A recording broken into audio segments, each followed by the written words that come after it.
ریاض صاحب نے جو اراضی دی تھی یا اس پر جو ہے یونیورسٹی کی عمارت بنا کے دی تھی جو آج فنکشنل ہے، وہ انہوں نے اس پہ بی بی صاحبہ کی ضمانت قبل از گرفتاری تھی، اور دوسری توشہ خانہ کے کیس میں تھی جس میں الزام تھا کہ کوئی ایک چوڑی کا تھا اور ایک کوئی زیور کے چھوٹے چھوٹے جو چیزیں تھیں جو کہتے ہیں کہ توشہ خانہ سے انہوں نے ناجوازن لیے تھے، وہ کیس تھا۔ تو تینوں مقدمات میں جو ہے ضمانت قبل از گرفتاری توسیع کر دی گئی ہے، اگلی جمعرات تک ایکسٹینڈ کر دی گئی ہے۔ تو وہ سماعت جو ہے ہوئی آبادی النظر میں، ہم نے وہ ساری چیزیں ایکسپلین کی اور انہوں نے وہ اگلے جمعرات کے لیے 2 بجے جج صاحب نے رکھ دیے۔ جو یہ محترم عمران خان صاحب کی جو انہوں نے فزیکل ریمانڈ، جسمانی ریمانڈ مانگا تھا القادر کے ٹرسٹ کیس میں، جس میں ابہام پایا گیا کیونکہ ہم نے کہا تھا کہ ان کو جسمانی جسم خان صاحب کا نہیں دیا گیا، اور یہاں آپ کے میڈیا نے چلایا کہ 4 دن کا جسمانی ریمانڈ دے دیا گیا۔ تو آپ نے دیکھ لیا کہ یہاں سے ان کو نہیں لے جایا گیا نیب ہیڈ کوارٹرز میں، نیب یہاں سے اڈیالہ جیل سے ان کے جسم کو کہیں بھی لے کر نہیں گئی، اجازت نہیں دی گئی ہے۔ سو آپ اس کو کیا کہیں گے؟ میں نے جب کہا تھا کہ جسمانی ریمانڈ نہیں دیا تو آپ نے تنقید کی کہ جی وکلاء جو ہے عمران خان کے وہ درست بیانی نہیں کر رہے، اور 4 دن کا جسمانی ریمانڈ دے دیا گیا ہے۔ تو بھائی جسمانی ریمانڈ یہ ہوتا ہے کہ آپ ان کو لے جاتے ہو، تھانے میں لے جاتے ہو یا اپنا نیب ہیڈ کوارٹرز میں لے جاتے ہو، اور وہاں اپنی مرضی سے آپ استفسار کر کے ان کو رات دن رکھتے ہو، یہ ہوتا ہے جسمانی ریمانڈ۔ آپ بھی جانتے ہیں، آج تک ہم بھی بھگتتے آئے ہیں۔ تو یہ قدغن ہے۔ اب انہوں نے 2 دن کا جو ہے کہا ہے کہ آپ 2 دن کے لیے مزید استفسار کر سکتے ہیں، اگرچہ میں نے اس چیز کی مخالفت کی کہ انہوں نے پہلے 9 مئی کو گرفتار کیا تھا اسی کیس القادر ٹرسٹ میں، جس کا شاخسانہ آج سارے ملک کا جو ہے وہ دیکھ رہے ہیں کہ جب 9 مئی کو محترم عمران خان صاحب کو عدالت عالیہ اسلام آباد کے بائیو میٹرک کے کمرے سے رینجرز نے 80 سے 100 رینجرز نے وردیوں میں جا کر عدالت عالیہ کی تضحیق کرتے ہوئے جب اس کمرے میں گھس کر اور وکیلوں کو بھی مارا، اور خان کو جب اٹھا کے انہوں نے گرفتار کیا اور عملے کو بھی، ہائی کورٹ کے عملے کو بھی مضروب زد و کوب کیا گیا، وہاں میز کرسیاں جو فرنیچر تھا اس کو بھی نقصان پہنچایا گیا، اس سے زیادہ اس سینکچری آف جسٹس، انصاف کے اس ایوان کی تضحیق اور کیا ہو سکتی ہے؟ یعنی اس کی بدنامی اور اس کا رسوائی کیا ہو سکتی ہے اس سے زیادہ؟ کیا پاکستان کے عوام کو یہ اندیا دیا جا رہا ہے کہ آپ کو عدالت عالیہ اور عدالت عظمیٰ کے پریمیسز سے، کمروں سے بھی اٹھا اغوا کر لیا جائے گا جب آپ بائیو میٹرک کروانے جا رہے ہو؟ اور وہ بھی میں حیران ہوں آج تک کہ چیف جسٹس اسلام آباد ہائی کورٹ نے کہا کہ ان کے خلاف جو ہے مقدمہ قائم کرو، ان کے خلاف انکوائری کرو۔ کچھ آپ نے دیکھا کسی کے خلاف کوئی عمل ہوا؟ کسی کو کوئی مورد الزام ٹھہرایا گیا؟ کسی کو اس کا جواب دہ کیا گیا؟ جب اگر عدالت عالیہ آپ کے اور میرے گھر میں کوئی گھسا ہے تو 452 میں آپ اندر کر کے 7 سال سزا دیتے ہو۔ ہائی کورٹ میں اگر اس طرح سے گھس کر آپ کہتے ہو کہ غیر آئینی ہے، غیر قانونی ہے، اگرچہ اسلام آباد ہائی کورٹ کے چیف جسٹس صاحب نے تو کہہ دیا کہ گرفتاری ٹھیک ہے، یلغار غلط ہے، انداز غلط ہے، مداخلت بیجا ہمارے پریمیسز میں غلط ہے، مار تو پیٹ غلط کی گئی ہے، توڑ پھوڑ غلط کیا گیا ہے، اور اس کا جو ہے انکوائری اس کی جائے، رجسٹرار کو لکھا گیا۔ لیکن یہ خالی جو ہے اشک شوئی تھی، کچھ نہیں ہوا۔ میں پوچھتا ہوں چیف جسٹس صاحب سے کہ اس طرح سے آپ عدالت عالیہ کے اگر اپنے پریمیسز کی آپ جو ہے حفاظت نہیں کر سکتے تو آپ قوم اور ملک کو کیا آپ انصاف دیں گے؟ ان کے آپ چادر اور چار دیواری کے، ان کی آزادی کو، ان کی جو ہے ساتھ زیادتیوں کو، ان کے ساتھ ظلم و روا رکھنے والوں کو کیا آپ ان کو ریلیف دیں گے پھر؟ سو اس لیے یہ عجیب سی بات ہے، اسی کیس میں نہ صرف گرفتار کیا نیب نے، بلکہ انہی جج صاحب نے جو آج سن رہے تھے، انہوں نے 7 دن کا جسمانی ریمانڈ بھی خان کا دیا تھا، عمران خان کا۔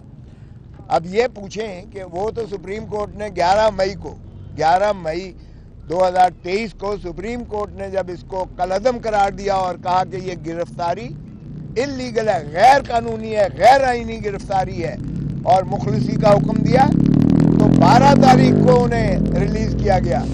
لیکن اس کا آپ دیکھیں ذرا کہ کیا اس کا نتیجہ دیکھیں کہ اگر ایک انوسنٹ ایک ورکر جو ہے وہ مشتعل ہوتا ہے تو کیا کرے گا؟ وہ ظاہر ہے کہ احتجاج کرے گا کہ اس طرح سے ایک سابقہ وزیر اعظم کو غیر قانونی، غیر آئینی طور پر مداخلت بھیجا مجرمانہ کرتے ہوئے اس سینکچری آف جسٹس سے، انصاف کے ایوانوں سے اسے گرفتار کیا جاتا ہے، اغوا کیا جاتا ہے، لیکن کسی کے خلاف کوئی کارروائی نہیں ہوئی ہے۔ البتہ 10,000 پی ٹی آئی کے ورکرز کو گرفتار کر لیا جاتا ہے، 200 مقدمات جو ہے پاکستان سارے میں درج کر دیے جاتے ہیں پی ٹی آئی ورکرز کے خلاف، اور کہا جاتا ہے کہ انہوں نے جی یہ کر دیا اور انہوں نے جو ہے ملک دشمنی کر دی اور جانے کیا کیا ان کو کہا گیا۔ ذرا اس پہ بھی کوئی سوچے کہ کیا یہ جو ہے آپ انصاف کی یہی معیار ہیں آپ کے؟ اور پھر اسی کیس میں آج جو ہے پہلے انہوں نے 3 دن کہا، میں نے کہا ٹھیک ہے 3 دن انہوں نے جسمانی ریمانڈ کا نام نہیں لکھا وہاں، مگر 3 دن انہوں نے کہا جیل میں آپ تفتیش کر سکتے ہیں۔ تو جیل میں اسی کیس کی، القادر یونیورسٹی کیس کی، ٹرسٹ کیس کی تفتیش کی تفتیشیوں نے 1.5 2 3 گھنٹے بیٹھ کر۔ 3 دن وہ ہو گئے، 7 دن وہ جو پہلے تھے 9 مئی والے، 7 اور 3 10 دن، اور 4 دن پچھلی ڈیٹ پر دیے گئے جو اگرچہ جسم تو ان کو نہ اجازت ہوئی، لیکن یہاں انہوں نے نیب ہیڈ کوارٹر بنا لیا، اڈیالہ جیل کو نیب ہیڈ کوارٹر بنا لیا۔ کیا بات ہے! یہاں ہماری نئی جورسپروڈنس بن رہی ہے۔ بادشاہ سلامت لندن سے تشریف لاتے ہیں تو بائیو میٹرک ہائی کورٹ کی چل کے ایئرپورٹ پر چلی جاتی ہے۔ یہ ہے ہمارے دوہرا معیار انصاف کا اور عدالتوں کا اور اس نظام عدل کا۔ اور پھر اب جو ہے مزید 2 دن دے دیا گیا ہے، 7 دن وہ، 3 دن 10 دن، 4 دن پہلے ہو گئے 10 اور 4 14، اور 2 دن ان کو کہا گیا ہے کہ مزید تفتیش آپ کر سکتے ہیں، 14 اور 16 دن ہے۔ تو اس طرح سے کیا گئے اور کیا چیز کر رہا پوچھا، میں نے کہا بھائی لینا کیا ہے ان سے؟ جج صاحب نے پوچھا لینا دینا ان سے کیا ہے اس وقت؟ وہ تو سارا کچھ ریکارڈ آپ کے پاس موجود ہے، یونیورسٹی وہاں آلریڈی ایگزسٹ کر رہی ہے، پیسہ سپریم کورٹ کے اکاؤنٹ میں ہے، اور یہ شہباز شریف کی وزارت عظمیٰ کے دوران کابینہ نے یہ فیصلہ کیا کہ یہ 190 ملین پاؤنڈ جو سپریم کورٹ کے رجسٹرار کے ڈیزگنیٹڈ اکاؤنٹ میں ہیں، ان کو آپ سرکاری خزانے میں ٹرانسفر کر دیں۔ کیوں نہیں عمل کرتے؟ نیب ویسے تو آپ کو پکڑ کے کچھ بھی آپ سے برآمد کر کے تو بڑی بڑکیں مارتی ہے، ہم نے یہ ریکوری کر لی، کیوں نہیں نیب لیتی؟ یہ تو رجسٹرار سپریم کورٹ کے ڈیزگنیٹڈ اکاؤنٹ میں ہے، آپ کو 1 منٹ لگتا ہے، آپ جا کر فریز کر دو، وہاں سے لے لو پیسے، کس نے آپ کو روکا ہے؟ وہاں تو ان کے پر جلتے ہیں وہاں ان کے، وہاں نہیں جاتے ہیں۔ اور اس میں شہباز حسن نواز شریف کو ملزم جو ہے، جس نے 1 ہائیڈ پارک ملک ریاض کو بیچی تھی 50 ارب روپے میں، وہ ملک حسن نواز کو کیوں نہیں پکڑتے؟ اس کو کیوں نہیں پوچھتے کہ ملک ریاض کو آپ نے انفلیٹڈ ریٹ پر، یہ 15 ارب کا پراپرٹی تھی، آپ نے 50 ارب میں جو ہے بیچی، یہ رشوت نہیں دی گئی ہے اس کو؟ نواز شریف کو تو کسی نے نہیں پوچھا، حسن نواز کو تو کسی نے نہیں پوچھا۔ پھر ان کے جو ہے ماشاءاللہ 1 ہائیڈ پارک کے علاوہ ان کے جو ہے فرزند ارجمند اور داماد، ان کا بھی نام آیا، اور اس میں اور لوگوں کے بھی نام ہیں، لیکن سوائے عمران خان کے اور کسی کو نہیں پکڑا۔ او بھائی عمران خان نے تو ایک دھیلا اس میں سے گین نہیں ہے، نہ وہ جو یو کے کی کرائمز ایجنسی نے وہ جو بھیجا ہے اماؤنٹ، اس میں سے عمران خان یا بشرا بی بی کو ایک دھیلا نہیں آیا۔ اور پھر جو ملک ریاض نے زمین اور یونیورسٹی بنا کے دی ہے اور ٹرسٹ بنایا ہوا ہے، ٹرسٹی لکھا ہوا ہے کہ ٹرسٹی اپنے مصرف میں ایک دھیلا نہیں لے سکتی، نہ کسی رشتہ دار کو کوئی مفاد دے سکتی ہے، نہ تنخواہ لے سکتی ہے، تنخواہ بھی نہیں لے سکتے ہیں۔ تو یہ عمران خان کا ایک ریکارڈ ہے۔ انہوں نے جو ہے کینسر ہاسپٹل ایک بنایا، پھر دوسرا کینسر ہاسپٹل بنایا، پھر تیسرا جو ہے کراچی میں وہ زیر تعمیر ہے۔ یہ اسٹیٹ آف دی آرٹ ایک ایسے کینسر کے علاج کے جو ہے ایوان بنائے ہیں، ایک ہسپتال بنائے ہیں جو دنیا میں ایک ریپوٹیشن رکھتے ہیں۔ اور پھر انہوں نے نمل یونیورسٹی ایجوکیشنل ایکسلنس کے لیے اور لوگوں کے امپروو کرنے کے لیے، بچوں کے ہمارے تعلیمی معیار کو جو ہے امپروو کرنے کے لیے، اس پر انہوں نے نمل یونیورسٹی ایک بنائی اور پھر نمل یونیورسٹی دوسری میاں والی میں بنائی۔ اور یہ سارے پیسے جو ہیں ڈونیشن سے ان پر چل رہے ہیں، سرکاری خزانے پر کوئی اس کا بوجھ نہیں ہے۔ لوگ مخیر ہیں، الحمدللہ لوگوں کو درد ہے اس عوام کے، اس ملک کا، لیکن ایسا ہی شخص کو وہ دے سکتے ہیں، اس کا محافظ اور ٹرسٹی بنا سکتے ہیں جس پر انہیں اعتماد ہو۔ اگر ان پر اعتماد ہوتا جو بادشاہ سلامت چوتھی دفعہ وزیر اعظم بننے چلے ہیں، تو پھر ان کو کوئی پیسے دے گا؟ یہ 2 پیسے تو مانگ کے دیکھیں چیریٹی کے نام پر۔ اپنے اگر ہائیڈ پارک کو بیچ دیں، اپنی اگر یہ ہے پارک لین فلیٹس کو بیچ دیں، حدیبیہ پیپر مل کو بیچ دیں، پاکستان کا سارا قرضہ اتر جاتا ہے۔ تیسری نسل ہماری گروی کر کے چوتھی دفعہ وزیر اعظم بننے تو آ گئے، لیکن ملک کے لیے انہیں کوئی خیال نہیں ہے۔ تو اس لیے خان نے یہ پیغام دیا ہے کہ جنہوں نے میرے لیے، جنہوں نے اس پی ٹی آئی کے لیے وہ صبر سے اور ڈٹے ہوئے ہیں، جو مستقل مزاجی سے کھڑے ہوئے ہیں، جو تمام تکالیف جھیل رہے ہیں، یہ مشکلات جو ہے یہ ان کے باوجود وہ پی ٹی آئی کے ساتھ کھڑے ہوئے ہیں، ان کا پہلا حق ہوگا الیکشن لڑنے کے لیے، ٹکٹ کے وہ مستحق ہوں گے۔ اور شاباشی دی ہے انہوں نے، اور انہوں نے کہا ہے کہ ہم اپنا جو بھی وکیل ہوگا یا جو بھی مخلص کارکن ہوگا اس کو ٹکٹ دیں گے۔ اس لیے لوٹیکریسی کا انہوں نے کہا ہے کہ خس کم جہاں پاک، یہ تو ہماری بھل صفائی ہو گئی ہے اور اچھا ہو گیا ہے۔ تو اس لیے یہ خان صاحب نے جو ہے بڑا واضح پیغام دیا ہے کہ جو اس مستقل مزاجی سے، اور انہوں نے ایک اور کہا فکرہ کہ بے شک اللہ تعالیٰ کے نزدیک مشکل وقت میں صبر کرنے والا وہ بے شک عظیم ہوتا ہے۔ اس لیے صبر انہوں نے تلقین کی ہے۔ انہوں نے کہا ہے کہ ملک کی کسی انداز سے ہم تقریب کاری میں یقین نہیں رکھتے، ملک کی عظمتوں کو آشکارا کرنا ہے، پرامن رہنا ہے، پرامن رہ کر ہم نے جو ہے انشاءاللہ پی ٹی آئی اگلے الیکشنز میں تیاری کرے اور کارکن جو ہے وہ تیار ہو جائیں، اور جو مخلص ہے اسی کو ٹکٹ ملے گا، جو صبر سے کھڑا ہوا ہے، جو مصیبتیں جھیل رہا ہے، جو اس وقت مستقل مزاجی سے کھڑا ہے، اس کو انشاءاللہ وہ ٹکٹ دیں گے۔ اور پی ٹی آئی وہ بقول ان کے پی ٹی آئی جیتے گی اگلا الیکشن۔ یہ جتنی مرضی دھاندلی کر لیں، اللہ کے ہاں دیر ضرور ہے لیکن اندھیر نہیں ہے۔ خاور مانیکا کے جو الزامات ہیں اس حوالے سے کوئی بات کی ہے آپ نے چیئرمین پی ٹی آئی سے؟ آپ کی بات چیت ان کا وہ کہنا ہے؟ کہتے ہیں اس سے بڑا جھوٹ کا منبع نہیں ہو سکتا ہے جو اس نے کیا ہے، لیکن پھر کہنے لگے جو 2 ماہ سے جو کسی اور کی تحویل اور کسٹڈی میں ہے، جس کو 2 ماہ سے اغوا کر رکھا ہے، جس کی 2 ماہ سے جو کچھ بیشنگ ہو رہی ہے، اس سے جو مرضی اگلوا لیں اور کہلوا لیں، وہ کہہ رہے تھے کہ اس سے زیادہ بڑی جھوٹ اور لغو باتیں نہیں ہو سکتی ہیں جو منسوب کی گئی ہیں ان سے یا بشرا بی بی سے۔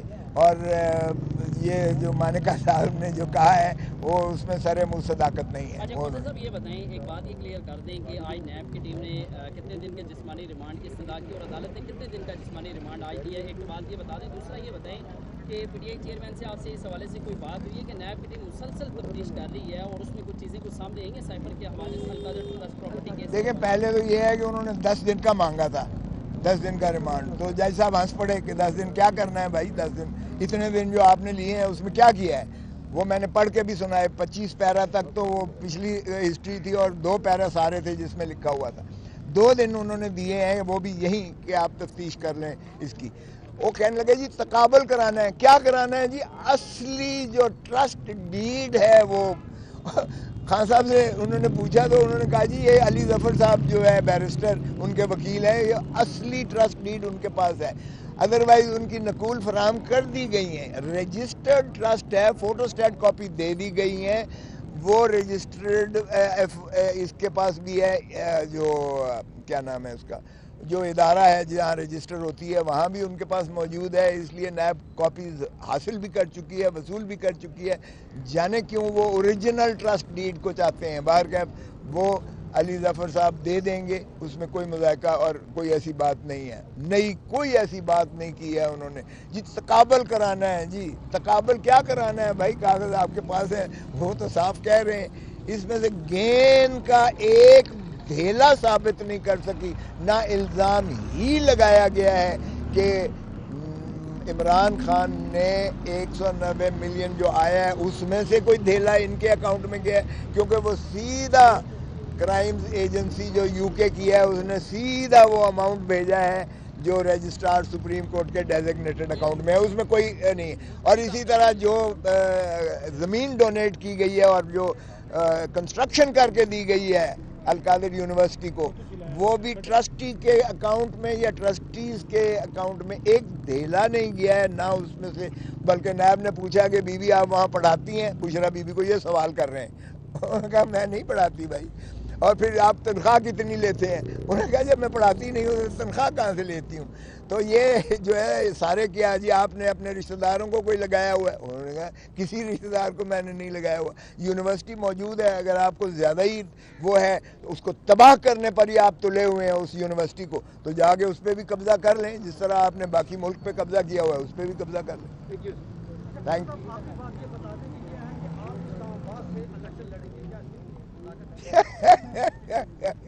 ویسے کہ آپ اسلام آباد سے لڑیں گے اور خرم صاحب جو آپ کے صاحبزادے ہیں وہ لاہور سے لڑیں گے. او بھائی نہ, میں تو نہیں لڑ رہا. خرم میں نے بچوں کو کبھی مداخلت نہیں کی ہے. میرا بیٹا سپریم کورٹ کا الیکشن لڑا ہے, یقین کریں مجھ سے پوچھ کے نہیں لڑا ہے, اگرچہ اس نے ہائیسٹ ووٹ لیے ہیں. ظاہر ہے اگر بیٹا لڑتا ہے تو باپ تو اس کی مدد کرتا ہی کرتا ہے, لیکن میں نہیں لڑ رہا الیکشن. تو یہ ایسی خبریں آپ اڑا دیتے ہیں. سوال ہے کہ کبھی آپ محترمہ بینظیر بھٹو شہید کے قریب تھے اور پھر بلاول بھٹو آصف علی زرداری, وہ بڑی روز پہ ان کی الیکشن کمپین جاری ہے, ٹھیک, اور آپ پی ٹی آئی کی الیکشن کمپین ڈفرینس کیا نظر آ رہا ہے؟ نہیں, ان کی کیا عروج پہ جا رہی ہے؟ وہ تو بار بار کہہ رہے ہیں بلاول کہ اگر یہی آپ نے منتخبی کرنا ہے تو پھر یہ مذاق مت کریں. اور رانا ثناء اللہ نے کہہ دیا 125 سے 130 جو ہے پنجاب سے ہم ایم این اے ہم سیٹیں بنیں گے. 125 130 کا مطلب ہے 25 جو ہے وہ بعد میں نامزد والے عورتیں اور مائنورٹیز آ جائیں گے. 150 پر اگر آپ نے پہلے ہی تہیہ کر دیا ہے کہ دینا ہے اور بادشاہ سلامت کو وزیر اعظم بنانا ہے تو پھر یہ کیوں ڈھونگ رچاتے ہیں؟ تو کہاں سے بلاول جو ہے یا پیپلز پارٹی زوروں پہ کیمپین کر رہی ہے؟ بلاول اور یا پیپلز پارٹی تو یہ بالکل شکایت کناں ہے کہ آپ مذاق کر رہے ہیں, آپ لیول پلینگ فیلڈ نہیں دے رہے ہیں. آپ نے ایک شخص کو عزم کر لیا ہے کہ آپ نے اس کو وزیر اعظم بنانا ہے. وہ تو یہ کہہ رہے ہیں کہ یہ کیوں ڈھونگ رچا رہے ہو سارا الیکشن کا, اور ہیجانی کیفیت میں قوم کو ڈال رہے ہو, اور یہ جو ہے الیکشن پر اتنے اخراجات قوم کے کیوں مصرف کر رہے ہو جب آپ نے فیصلہ ہی کر لیا ہے. سو وہ نہیں ہے. باقی رہا یہ ہے کہ آپ کو پتہ ہی ہے پی ٹی آئی کو کتنا جلسوں کی اجازت ہے, یا بلکہ ان کا تو نام بھی آتا ہے کینڈیڈیٹ کا تو اٹھا لیتے ہیں. ابھی انہوں نے خان صاحب نے کہا وہ جو ہے ادھر کھڑی ہوئی تھی میرے کہ اس کو دینی ہے ٹکٹ, تو میں نے کہا مت کرو ابھی اعلان, ورنہ ابھی سے تمہیں اغوا کر لیں گے. سو اس لیے وہ عالم تو یہ ہے پی ٹی آئی کو تو اجازت ہی نہیں ہے. اگر آپ عمران کا نام بھی آپ کو اجازت نہیں ہے پبلش کرنے کے لیے اور نام بیان کرنے کے لیے, تو کون سے الیکشن کی بات کر رہے ہیں, کون سے کیمپین کی بات کر رہے ہیں؟ ایک ہی بادشاہ سلامت ہے جن کو ریڈ کارپٹ مل رہا ہے, جو باپ کی لائن لگ جاتی ہے, اور باپ نے ان کو دے دیے ہیں باپ کے سارے جو ہے نمائندے, اور وہ جو ہے ماشاءاللہ آسمان پر اس وقت جو ہے افق پر ہے. اگرچہ عوام آپ نے دیکھ لیا کہ جب بھروانہ صاحب جنگ میں جاتے ہیں تو جو درگت ان کی عوام بناتی ہے وہ کہتے ہیں بھاڑ میں جاؤ تم, لوگوں کو کہہ رہے ہیں بھاڑ میں جاؤ تم.